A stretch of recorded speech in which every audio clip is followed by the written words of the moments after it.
إذا الأمجاد قد عظمت فللأمجاد بانيها، ومن يسعى إلى العليا سيدرك. الحمد لله والصلاة والسلام على رسول الله صلى الله عليه وسلم. أما بعد، اليوم معنا قارئ ولاعب، ما نقدم اللاعب على القارئ. بسم الله، نقرأ إن شاء الله. ألف لام ميم. الله لا إله إلا هو الحي القيوم. نزل عليك الكتاب بالحق مصدقا لما بين يديه وأنزل التوراة والإنجيل من قبل هدى للناس وأنزل الفرقان.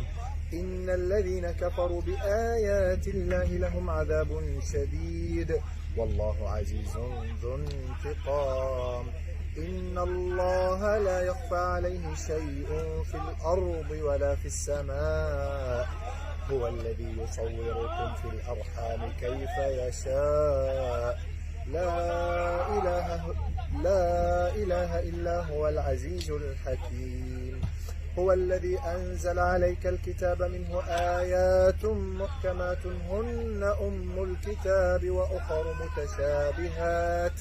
فأما الذين في قلوبهم زيغ فيتبعون ما تشابه منه ابتغاء الفتنة وابتغاء تأويله وما يعلم تأويله إلا الله.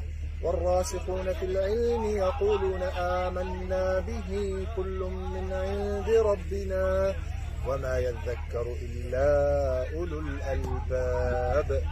ربنا لا تزغ قلوبنا بعد إذ هديتنا وهب لنا من لدنك رحمة إنك أنت الوهاب. ربنا إنك جامع الناس ليوم لا ريب فيه إن الله لا يخلف الميعاد. إن الذين كفروا لن تغني عنهم أموالهم ولا أولادهم من الله شيئا وأولئك هم وقود النار. كدأب آل فرعون والذين من قبلهم كذبوا بآياتنا فأخذهم الله بذنوبهم والله شديد العقاب. قل للذين كفروا ستغلبون وتحشرون إلى جهنم وبئس المهاد.